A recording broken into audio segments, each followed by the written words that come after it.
Well, to Australians listening tonight, thank you very much for your time. Soon you'll have a say in determining the future of our great country.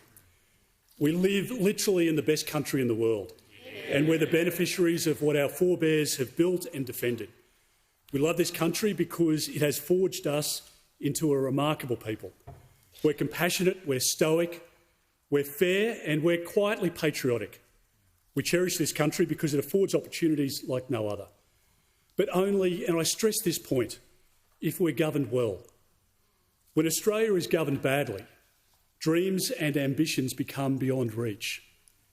And that's what's happened during the last 3 years of the Albanese government.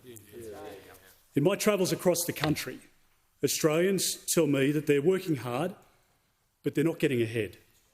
In Perth, a mum in a grocery store, in tears, told me how her husband and children couldn't keep their heads above water with the bills stacking up. In Adelaide, I spoke with a food manufacturer whose electricity prices had gone up by about 300%. In Victoria, I spoke with a supermarket employee, a woman in her 60s, who had a machete held against her throat during a robbery. In Brisbane, I listened to a young couple in their 30s who have moved back in with their parents because they simply can't buy a home, even though both of them are working overtime. Now, such stories have now become commonplace across our country. Stories of rent and mortgage stress, stories of power, shopping and insurance bills going through the roof, stories of home ownership being out of reach for so many, and stories of it being increasingly difficult to see and to afford a GP, and stories of crime on our streets. For so many Australians, aspiration has turned to anxiety, optimism to pessimism, and national confidence to national uncertainty. The truth is Australians can't afford 3 more years of the Albanese government. Yeah. Now, every election is important, but this election does matter more than others in recent history. It is a sliding doors moment for our nation. A returned Albanese government in any form won't just be another 3 bleak years. More economic mistakes will take a lot longer to recover from. Setbacks will be set in stone and our prosperity will be damaged for decades to come. But you have the power to change the path our country is on.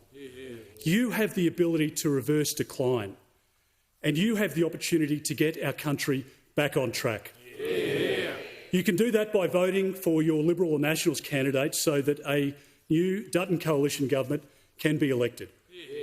And at this election, the choice could not be clearer.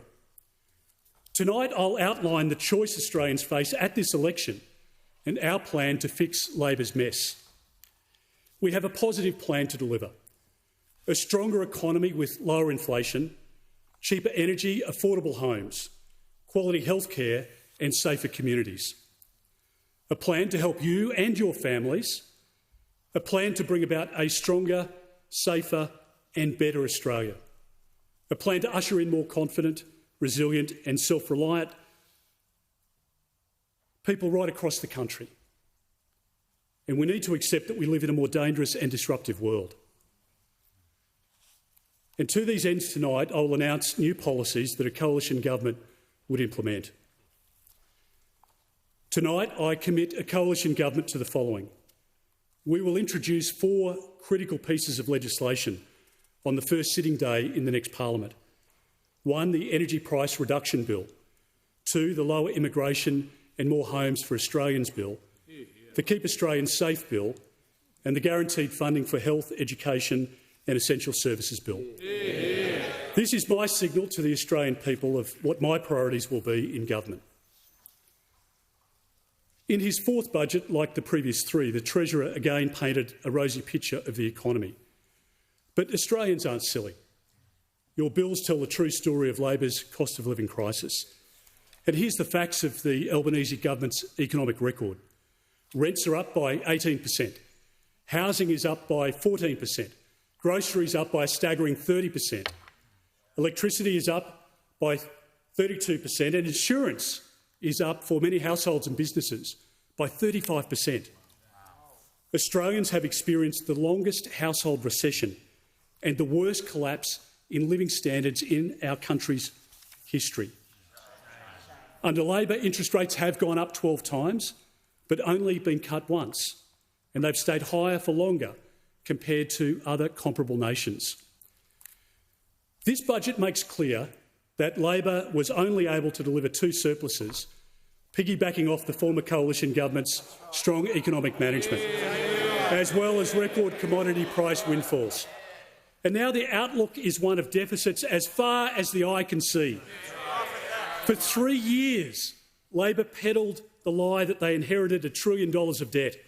Yet in the budget papers that we saw on Tuesday night, they confirm that the Labor Party will burden Australia with $1 trillion of debt as of next year. Tuesday's budget was one for the next 5 weeks, not one for the next 5 years. It was a shameless election voting exercise, not a plan for our country's future. It was about saving Prime Minister Albanese, not about you, and certainly not about safeguarding our nation. Jim Chalmers' so-called tax cut top-up is simply a tax cut cop-out. It's a cruel hoax. Now, Labor will spend $17 billion of taxpayers' money to give you back 70 cents a day in 15 months' time. And yet a family with a typical mortgage under this government is $50,000 worse off. I think it's insulting, to be honest. Now, we oppose these tax cuts and will repeal them because we think there's a better way to provide assistance to Australians. We will provide immediate cost of living relief for Australians. A coalition government will halve the fuel excise for 12 months and then we'll review it. And we'll make sure that that comes in on the first day that our parliament sits.